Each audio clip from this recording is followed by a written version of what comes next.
একটি ছোট্ট গ্রামে থাকতো রাফি নামে এক ভালো ছেলে। এসো সবাই মিলে খেলি। একদিন রাফি গাছের নিচে একটি জাদুর বাঁশি খুঁজে পেল। বাঁশি বাজাতেই চারদিকে জাদু ছড়িয়ে পড়ল। গ্রামের সবাই আনন্দে নাচতে লাগলো। রাফি বুঝল, খুশি ভাগ করলে আনন্দ আরো বাড়ে। এক বনে থাকতো টুকু নামে এক মিষ্টি খরগোশ। একদিন সে একটি জাদুর গাজর পেল। টুকু গাজরটি সবার সাথে ভাগ করে খেলো। টুকু শিখলো ভাগ করলে আনন্দ বাড়ে। বনে ছিল এক ছোট হাতি, সে পাখিদের মতো উঠতে চাইতো। একদিন এক পরী তাকে জাদুর ডানা দিল, সে তো জাদুর ডানা পেয়ে অনেক খুশি হলো। হাতি শিখল, স্বপ্ন দেখলে তা একদিন সত্যি হতে পারে।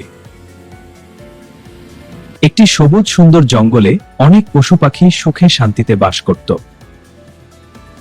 জঙ্গলের ভেতরে হরিণ, খরগোশ আর বানররা ঠান্ডা আবহাওয়ায় নিজেদের মতো করে খাবার খুঁজছিল। শীতের এক কুয়াশা ভরা সকালে গ্রামের পাশে থাকা জঙ্গলটা খুব শান্ত ছিল। ঠান্ডা বাতাসে ছোট ছোট পাখিগুলো খাবার খুঁজতে কষ্ট পাচ্ছিল। গ্রামের কিছু শিশু জঙ্গলের পাশে এসে পাখিদের জন্য খাবার রেখে দিল। খাবার পেয়ে পাখি আর পশুরা খুব খুশি হয়ে গেল। গ্রামের মানুষ শীত থেকে বাঁচতে ছোট একটা আগুন জ্বালালো।